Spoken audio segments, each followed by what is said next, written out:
Hello, it's Iino. I would like to broadcast Iino Sans Logistics Radio today. Today's theme is about lack of containers in Japan. I was looking at a maritime newspaper today, and on the front page there was a news that said, there are no containers in Japan.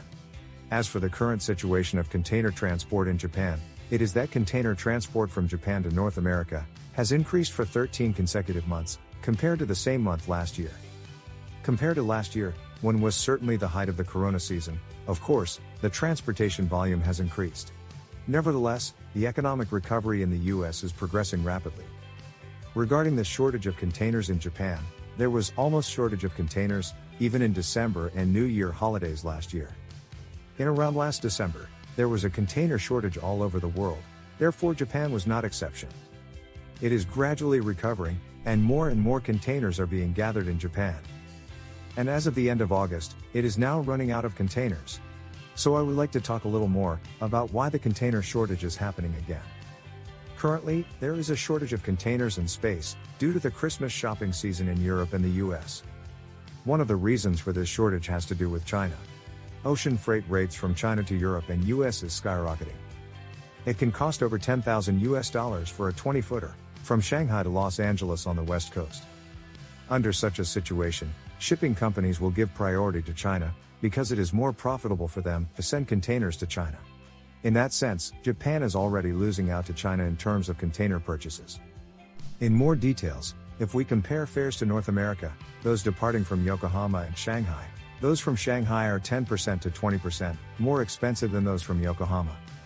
And in case compared fares to Europe, those from Shanghai are 20% to 40% higher. In addition, it has also affected that the volume of imports into Japan itself is decreasing.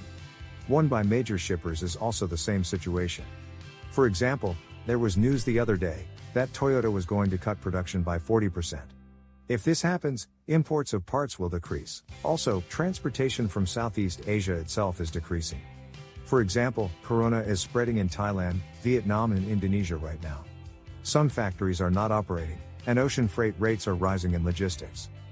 In addition, if the product is a low unit price, it is the fact which is difficult to do a business by transporting from Southeast Asia to Japan. For example, the cost of shipping containers from Thailand to Japan is over $1,000 per 40-footer. If the product is very low unit price and bulky, it may not be profitable at all when we ship to Japan. There is also the problem that it is not easy to raise the selling price in Japan. In this case, there can be situations to refrain from purchasing the product itself at Japan's side.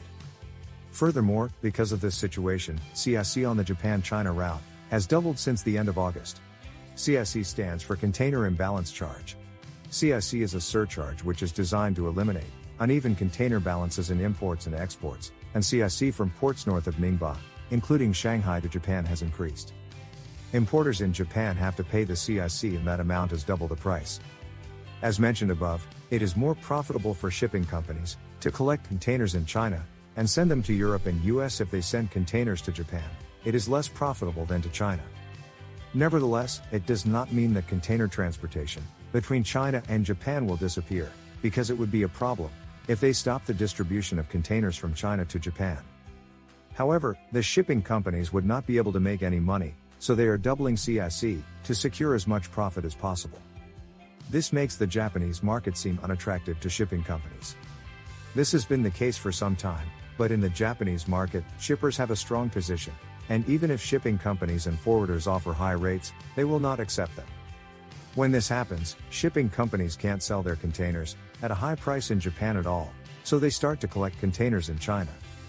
Deflation is continuing in Japan, and even now, prices are not rising. I think that the reason why it is not rising is due to these problems. As Japan is losing out on containers to China, logistics is becoming unstable. Even if we want to send something, we can't because there are no containers. In this sense, I myself am worried that Japan's international competitiveness will further decline. I currently live in Thailand. I'm thinking of going back to Japan temporarily when the corona gets better, but I've been looking into hotels, food, etc., and I still think it's cheap. It's not time when we are happy with good cost performance.